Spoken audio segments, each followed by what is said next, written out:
Hello guys. अगर आपने किसी भी कंपनी में काम किया है, 1 महीना किया हो चाहे 2 महीना किया हो, और वहां से अगर आपने प्रॉपर रिलीविंग लेटर या एक्सपीरियंस लेटर नहीं लिया है तो आपको बीजीवी में बहुत दिक्कत आने वाली है। वो कैसे आने वाली है मैं आपको बताऊंगा इस वीडियो में। पूरी वीडियो ध्यान से देखना। अगर बीजीवी से रिलेटेड कोई भी इशू है, डाउट है, सब क्लियर हो जाएगा। सबसे पहले तो गाइज ये मिस्टेक हम सब करते हैं, हम सबसे होती है। जब हम अपना कैरियर स्टार्ट करते हैं तो कोई छोटी मोटी कंपनी ज्वाइन कर लेते हैं, वहाँ पे 1 महीना या 2 महीना हम काम करते हैं, उसके बाद उसको रिलीव कर देते हैं, यानी कि छोड़ देते हैं वो कंपनी। और जब छोड़ते हैं तो वहाँ से प्रॉपर एक्सपीरियंस लेटर और लिविंग लेटर भी नहीं लेते। ओके, ये प्रॉब्लम हमें आगे चल के होती है जब हम कोई बड़ी एमएनसी कंपनी को ज्वाइन करते हैं, जैसे टीसीएस हो गया, एचसीएल हो गया, विप्रो हो गया। क्योंकि इन सब के जो बीजीवीज होते हैं, बैकग्राउंड वेरिफिकेशन, वो बहुत ज़्यादा स्ट्रिक्ट होते हैं, बहुत टाइट होते हैं गाइस। ओके, तो अगर आपने कहीं पे भी काम किया है 1 या 2 महीना और अगर उसका पीएफ जनरेट हुआ है तो आप जरूर फंसोगे बीजीबी में, वो आपका रेड हो जाएगा।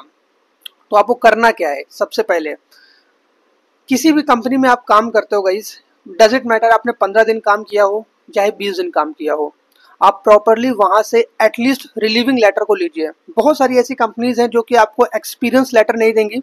अगर आप 15-20 दिन काम करते हो या 1 महीना काम करते हो, 2 महीना काम करते हो, तो कंपनीज आपको एक्सपीरियंस लेटर नहीं देती हैं जल्दी। ओके, बट वो आपको रिलीविंग लेटर जरूर देती हैं।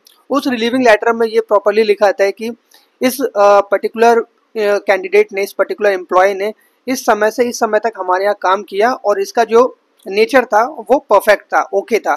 इस तरह की चीज जो है आपका एम्प्लॉयर, प्रीवियस एम्प्लॉयर, जहाँ पे आपने 1 या 2 महीने काम किया है, वो आपको लिख के देता है और ये प्रूफ होता है। यही प्रूफ बेसिकली एचसीएल को या बड़ी एमएनसीज को चाहिए होता है, जो आप नहीं उनको देते हैं, बट वो पीएफ पे शो कर रहा होता है। ओके, तो आपको क्या करना है, किसी भी कंपनी में आप काम करो, 20 दिन काम करो, 25 दिन काम करो, वहां से एटलीस्ट उनसे रिक्वेस्ट करके रिलीविंग लेटर जरूर ले लो गाइज। ओके, वो बहुत ज्यादा इंपॉर्टेंट होता है।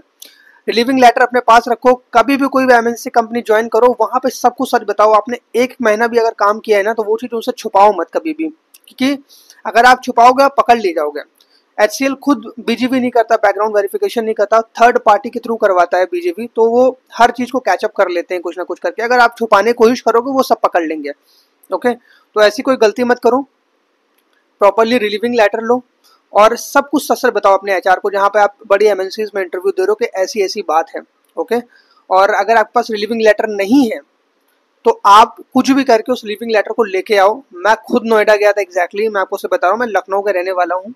मेरा जब बीजीवी फंसा था, बैकग्राउंड वेरिफिकेशन फंसा था, इस डॉक्यूमेंट की वजह से, सिर्फ रिलीविंग लेटर की वजह से। मैंने 1 या 2 कंपनीज में काम किया था, मेरे पास वहाँ का रिलीविंग लेटर नहीं था मेरे पास। ओके, उसके लिए मुझे दोबारा से नोएडा जाना पड़ा और लमसम 2 साल बाद मैं गया था उसका रिलीविंग लेटर लेने, तो मुझे थोड़ी सी दिक्कत आई। लेकिन अगर आप उनसे रिक्वेस्ट करते हो, एक पेपर में आपसे वो लिखवाते हैं एप्लीकेशन और वो रख लेते हैं और आपको रिलीविंग लेटर बना के दे देते हैं। ओके, कोई बहुत ज़्यादा दिक्कत नहीं आती है। आप प्रॉपरली जाके रिलीविंग लेटर लीजिए, लेने के बाद जाके अपने बड़ी एमएनसीज में जाके सबमिट करवा दीजिए, अपने एचआर को सेंड कर दीजिए कि ये मेरा रिलीविंग लेटर है। वहां से आपको कोई भी दिक्कत नहीं होगी गाइस। ओके, सबसे ज्यादा तो डॉक्यूमेंट्स में प्रॉब्लम फंसती है गाइस, वो यही फंसती है कि आपका एक्सपीरियंस लेटर उनके पास नहीं होता है। आपने काम किया होता है बट आप प्रॉपरली शो नहीं करते हैं, बताते नहीं। तो जहाँ पे भी काम करो, ये वीडियो मैं उन सबके लिए बना रहा हूँ जिन्होंने अभी रिसेंटली इंटरमीडिएट पास आउट किया है, ग्रेजुएशन किया है, बड़ी एमएनसी में ज्वाइन करना चाहते हैं। अगर आप कोई भी पहली कंपनी ज्वाइन कर रहे हो, कभी भी छोड़ोगे, properly relieving letter, experience letter लो, उसके बाद ही उस कंपनी को छोड़ो। ओके, और सारे डॉक्यूमेंट्स को रेडी रखो, जैसे हाई स्कूल हो गया, आपका इंटर हो गया, ग्रेजुएशन हो गया, ये सारे डॉक्यूमेंट्स होने चाहिए। अगर किसी 1 साल में अगर आपने गैप किया है, यानी कि जैसे कि 15 में आपने मान लीजिए अपना ग्रेजुएशन कंप्लीट किया, 16 में आपने गैप किया, तो 16 का एफिडेविट आपके पास होना चाहिए कि उस 2016 में आपने किया गया था बेसिकली, उसका एक प्रॉपरली एफिडेविट बना लो, ताकि बीजीवी में आप ना फंसो कभी भी, बैकग्राउंड वेरिफिकेशन में आपको कोई भी दिक्कत ना आए, वहां पे कोई इशू ना हो।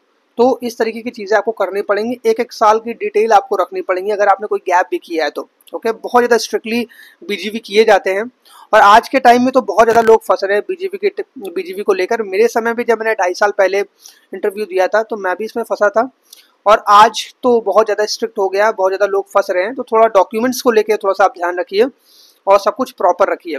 ओके, सो उम्मीद करता हूँ कि आपको ये वीडियो पसंद आई होगी गाइज। अगर आपका कोई भी बीजीवी को लेकर कोई भी कंसर्न है तो मुझे आप मैसेज करके बता सकते हैं, मैं पूरी कोशिश करूंगा आपकी हेल्प करने की। And I am totally new guys, so मेरे को सपोर्ट कर देना, चैनल को सब्सक्राइब कर लेना, शेयर कर देना अगर किसी को रिक्वायरमेंट हो। एंड मैं हमेशा ऐसी वीडियो डालता रहूँगा। Thank you so much for your important time. Thank you.